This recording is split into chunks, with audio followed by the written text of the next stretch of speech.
Mis padres me obligaron a perdonar la violencia de mi hermano malvado. Esto pasó hace mucho tiempo, pero todavía vive en mi memoria como si hubiera ocurrido la semana pasada. Es el tipo de historia que nunca desaparece. Se queda.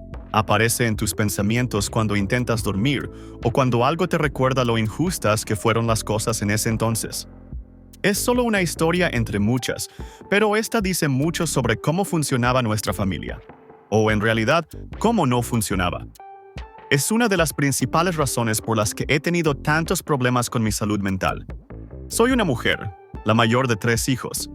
Tengo 2 hermanos menores, cada uno con unos 2 años de diferencia conmigo. Crecimos en una casa que, desde afuera, probablemente parecía normal, pero por dentro había muchos problemas silenciosos de los que nadie hablaba. El menor de mis 2 hermanos siempre tuvo algo dentro de él que no me soportaba. No sé exactamente qué era, pero él lo dejaba claro a su manera. No era solo una rivalidad normal entre hermanos, era algo más oscuro. Era cruel, malvado a veces, y había una especie de odio en su mirada cuando me veía. Soporté eso por años, casi 30, hasta que finalmente rompí todo contacto con él. Ojalá lo hubiera hecho antes. Me arrepiento de haberlo mantenido en mi vida tanto tiempo. Esta historia ocurrió cuando estaba en la secundaria. Tenía un trabajo de medio tiempo después de clases, tratando de ser independiente y responsable. Un día, antes de ir a trabajar, olvidé volver a llenar la jarra de té helado en la nevera. Eso fue todo. Ese pequeño error sin importancia se convirtió en algo aterrador. Mi hermano menor perdió el control. De verdad. Estaba furioso por algo tan pequeño y me atacó. No fue solo un empujón o una bofetada. Fue un ataque violento de verdad. Él era mucho más grande que yo. Aunque solo teníamos 2 años de diferencia, fácilmente pesaba el doble. Me agarró del cabello y comenzó a golpear mi cara contra la encimera de la cocina, una y otra vez. Luego contra el lavavajillas. No podía defenderme. Ni siquiera podía pensar con claridad. Y lo peor, se estaba riendo mientras lo hacía. Riéndose como si fuera un chiste, como si hacerme daño le diera placer. Me gritaba insultos horribles y asquerosos, cosas que todavía recuerdo hasta hoy. Recuerdo esa sensación de total impotencia. De verdad pensé que no iba a parar. La golpiza solo terminó porque mi exnovio llegó justo en ese momento para recogerme para el trabajo. Supongo que el sonido del auto o de la puerta abriéndose hizo que mi hermano se detuviera, pero seguía gritando. Seguía riendo, como si nada de eso fuera serio para él. Debería haberle contado a mi ex lo que pasó. Debería haberlo dejado entrar y enfrentarse a mi hermano. Tal vez eso habría cambiado algo, pero no lo hice. Tenía demasiado miedo. Era apenas mi segundo día en ese nuevo trabajo. Apenas podía caminar, mucho menos trabajar. Tenía moretones por todas partes, la cara me dolía y me latía la cabeza. Pero igual fui. Cuando mi jefa me preguntó qué me había pasado, le dije que me había peleado en la escuela. Inventé una historia. ¿Por qué? Porque estaba aterrada de que, si ella llamaba a mis padres, o peor, a la policía, de alguna manera yo terminaría siendo la castigada. Siempre era así en mi casa. Si algo salía mal, me culpaban a mí. Era la mayor, así que siempre era mi responsabilidad. Esa noche volví a casa, todavía adolorida por todos lados, y mis padres ya habían regresado. No sé qué les dijo mi hermano, pero ellos estaban enojados conmigo.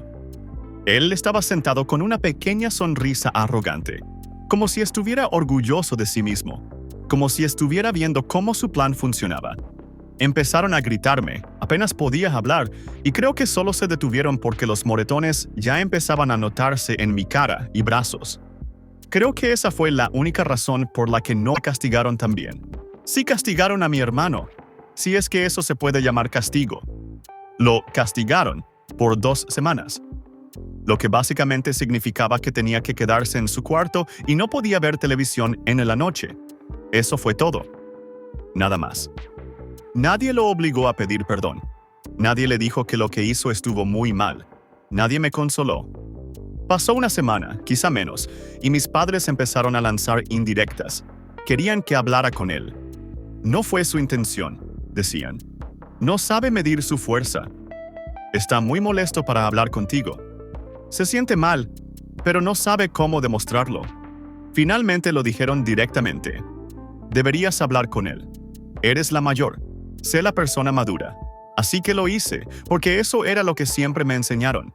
Que yo tenía que ser la madura, que tenía que ser comprensiva, que tenía que perdonarlo, aunque la herida la llevaba yo. Ese evento no fue la única vez que algo así pasó. Fue solo una de muchas. Pero es la que más se quedó en mi memoria, porque fue la más violenta. Porque fue el ejemplo más claro de cuánto me odiaba y de lo poco que les importaba a mis padres. De verdad creo que parte de su odio venía del hecho de que yo era mujer. Mis padres tenían esa idea en la cabeza. Los chicos son así. Lo usaban como excusa cada vez que él hacía algo malo. No sabe lo que hace, decían. Es el menor. Así que nunca lo castigaron como debieron hacerlo. En cambio, yo me metía en problemas por todo, incluso por cosas pequeñas. Si él rompía algo, me culpaban a mí. Si él gritaba, de alguna manera era mi culpa. Por eso lo encubrí en el trabajo. Por eso mentí a mi jefa. Porque sabía que decir la verdad igual me metería en problemas. Me enseñaron a protegerlo, incluso cuando me hacía daño. Me enseñaron a perdonar, una y otra vez, incluso cuando no quería. Y lo peor de esa noche no fueron los moretones, ni la sangre, ni el miedo.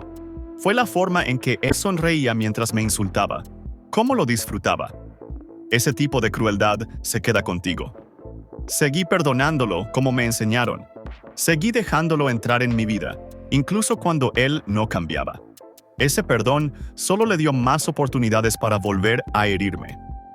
La violencia física se detuvo en su mayoría después de la secundaria, pero las amenazas, los insultos, los apodos horribles, eso continuó por años, incluso en la adultez. Hubo veces en que tuve que esconderme de él, veces en que mis amigos estaban tan asustados por mí que casi llamaban a la policía ellos mismos. Y aún así, yo lo encubría. Aún así, mentía. Así que no es sorprendente que luego tuviera una pareja abusiva. Cuando creces aprendiendo a aceptar el abuso en silencio, empiezas a creer que eso es el amor, que ser tratada como basura es normal.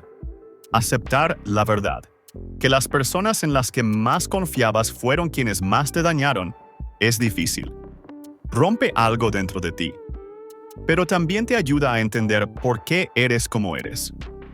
Lo que aún me enoja, incluso ahora, es que nadie más sabe esta historia. Él les cuenta su versión a otras personas, y en su versión, yo soy la mala. Yo soy la hermana horrible, y él es solo el hermanito encantador e incomprendido. Y la gente le cree, porque es bueno fingiendo ser la víctima. A veces todavía tengo que verlo. Ahora estoy en una situación donde es difícil evitarlo por completo. Y lo odio. Cada vez que escucho su nombre, todo mi cuerpo se tensa. Le tengo miedo. Pero también estoy tan llena de rabia que siento que si se me acerca otra vez, yo seré quien lo golpee primero. Nunca había contado esta historia así, no completa, pero tal vez lo necesitaba. Tal vez sea un paso hacia la sanación, aunque sea un poco. Porque lo que pasó fue real, y no fue mi culpa. Y merecía mucho más que el silencio y el dolor que me dieron. Tal vez sea un paso hacia la sanación, aunque sea un poco.